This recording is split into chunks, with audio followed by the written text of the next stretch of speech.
The year 1947 brought independence to India but also unleashed chaos and bloodshed. As the British Empire crumbled, the Indian subcontinent was partitioned along religious lines, creating India and Pakistan. Kashmir, a princely state with a Muslim majority and a Hindu ruler, became the battleground for this tragic division. Maharaja Hari Singh, the ruler of Kashmir, hesitated to join either new nation, hoping for independence.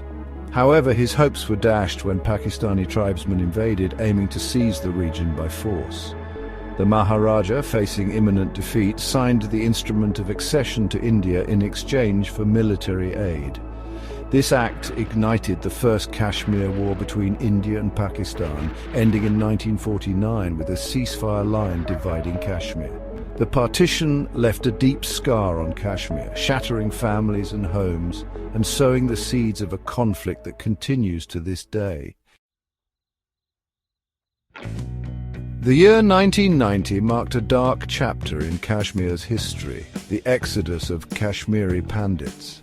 This once vibrant community became the target of a brutal campaign of violence and intimidation.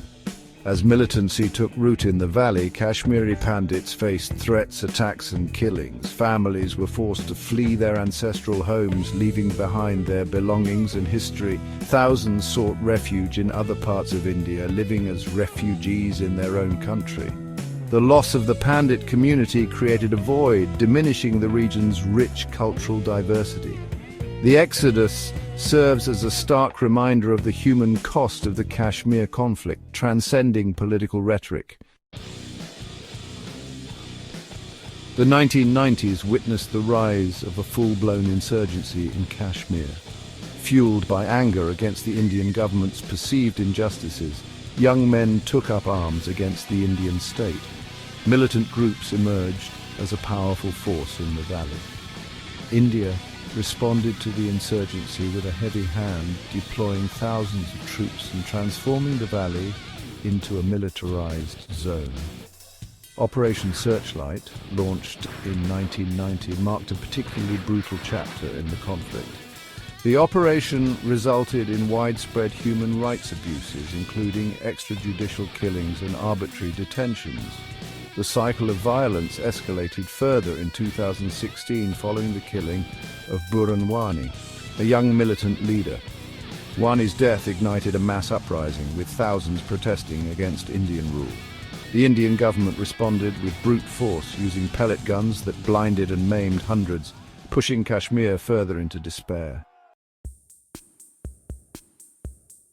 The year 2019 witnessed a seismic shift in the Kashmir conflict. The Indian government, led by Prime Minister Narendra Modi, revoked Article 370 of the Indian Constitution. This article had granted Jammu and Kashmir a special status, including autonomy over its internal affairs. The revocation, implemented unilaterally, was met with widespread condemnation. The Indian government argued that the move was necessary to integrate Kashmir fully into India and to spur economic development. However, critics viewed it as an attempt to alter the demographics of the region and to tighten India's grip on Kashmir. In the aftermath, Kashmir was placed under a strict lockdown, with communication lines cut and thousands detained. The international community expressed concern, with human rights organizations condemning the crackdown. The future of Kashmir hangs in the balance, with the revocation further alienating the Kashmiri people and deepening calls for self-determination.